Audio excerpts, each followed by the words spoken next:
What's up, everyone? Mr. NoobTube Gamer, giving my review for the Battlefield 2042 beta. Sorry if I sound a little bit tired. I'm recording this at 8 o'clock in the morning. I never went to bed. The beta came out at 3 a.m., but I didn't get to play it until 5 because I had an issue where I was not granted access to the beta, even though I am an EA Play subscriber. You are supposed to get early access to the beta for the next 2 days if you pre-order the game or if you're subscribed to EA Play. I didn't even know until yesterday that you do not have to pre-order the game in order to get early access. You can also do it through EA Play, which I did not know. So good thing I found out about that, because otherwise I wouldn't even bother trying to play until Friday when it's open to everybody. So I'm glad I was able to play it today. As you can tell by the gameplay and the title of the video, I am playing the PC version of the beta. So my perspective may be different than yours if you're playing on a PS5, and especially if you have the last gen version on PS4 or Xbox One. I will say I am a little bit disappointed with the PC version of this game as far as the optimization and the graphics are concerned. I'm running this on an i7-8700K, which is my processor, and my graphics card is a 2060 Super. I can't tell you how this game performs on the PS5 and Series X because I do not own those consoles and I did not play the beta on those platforms,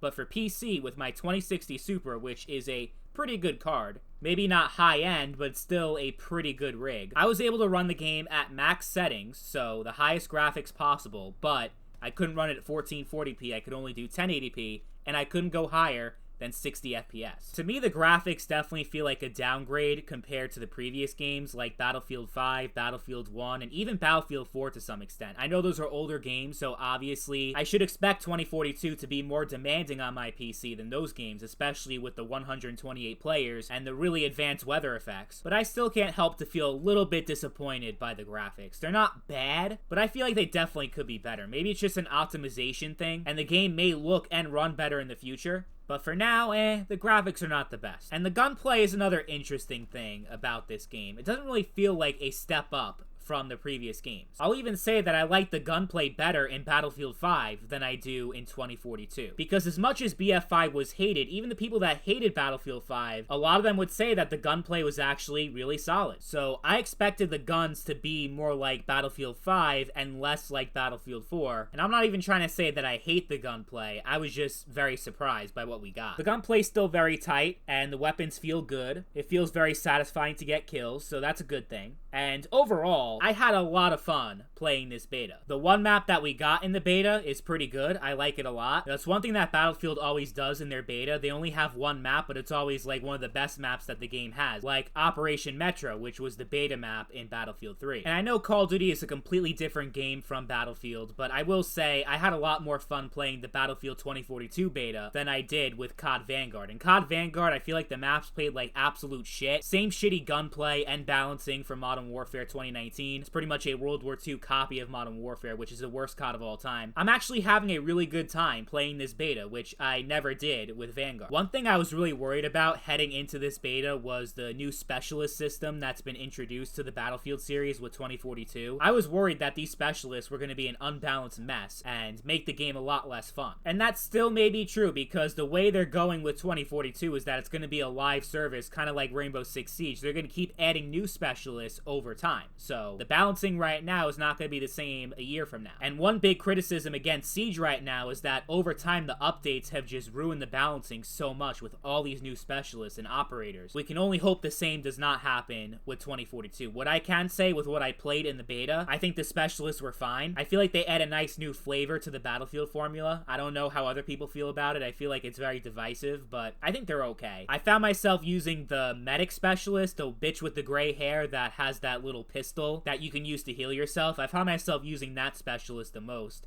because I feel like it really complements my playstyle very well, because I'm someone that likes to run around and rush. Having that syringe where I can heal myself, like in a pinch, very useful. And then, of course, there's the specialist with the grappling hook. I know a lot of people don't like the grappling hook, but I think it's okay. I like it that there's an easier way to get around the map now, especially in tall buildings. And then there's the engineer with the turret, and the sniper with the recon drone. And then each of the specialists also have their own ability, which is kind of like perks from Call of Duty, except these abilities are specific to a certain class or specialist. So the specialist system is definitely the big change from from the other games. The movement system is also a little bit different from the other Battlefields. You have tactical sprint, which is ripped straight from Modern Warfare 2019, and I think it's okay. Having faster movement in Battlefield is a good thing, especially with how huge these maps are. Even though I don't like the tactical sprint in Modern Warfare, I think it actually works a lot better in a game like Battlefield where you have large-scale warfare instead of 6v6. But I think my favorite new feature that was introduced in Battlefield 2042 is being able to customize your weapon and customize your attachments while you're in the game, and it's so seamless. You just press the T button and it has all the attachments right in front of you, and you can easily change them, and they change right away while you're playing. You don't have to wait to respawn in order for those changes to go into effect like you do in COD. So I really love that, and I like the weapons. I think the weapon design goes pretty well with the near futuristic setting that is being portrayed in 2042. And I also like the futuristic vehicles. The tanks, I think, are really well designed, the helicopters, the jets. Because it takes place in the future and is not a modern shooter like Battlefield 3 and Battlefield 4 were, they were able to be a little bit more creative with how they designed the vehicles in 2042. So the vehicles are pretty good too. The only complaint I'll have as far as the vehicles go, it feels like they don't spawn enough, or there doesn't feel like there's enough of them in the map. I don't know if I'm the only one that feels that way. It just seems like there are not enough vehicles in the map. Like, we should definitely have a few more of them spawning.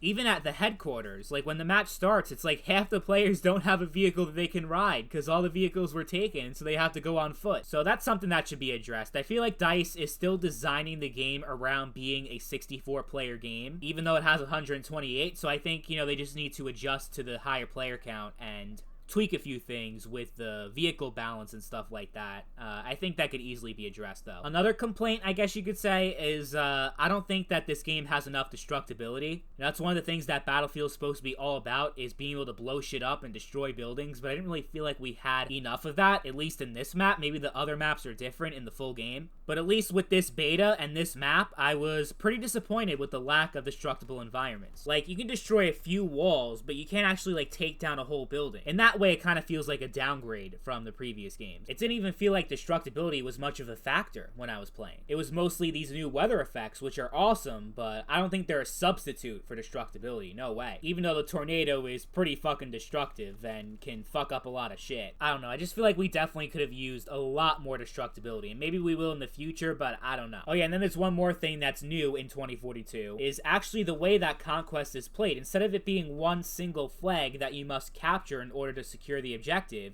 you have to capture 2 objectives in one sector. There are some objectives that only have 1 flag that you have to capture, but a lot of them are actually 2 flags. And of course, in order to have the entire objective secured, so for example, C, you have to capture C1 and C2, which are spawned pretty close to each other, so it makes for some pretty intense close-quarter gunfights, which I like a lot, as opposed to all the objectives being spaced far away from each other. So I'm a big fan of the new sector objectives, and so far, I'm a fan of 2042. I don't think this beta is going to convince me to pre-order the game, because I'm not someone that really does pre-orders. I feel like it's a total waste, because you have no way of knowing if the game's actually going to be good, and I still don't know if it's actually going to be good, because we don't have all the content in our hands yet. But for me, at least, the beta left a pretty good impression. Of course, it's not perfect, and I did list a couple of flaws that I experienced in the game. And it wasn't me trying to complain too much. Rather, I mean, it's a beta. Of course, you're supposed to give feedback. You're supposed to give as much feedback as you possibly can to EA and DICE, and that's exactly what I'm doing in this video. I've been a Battlefield fan for almost 12 years now. I want the series to be the best that it could possibly be.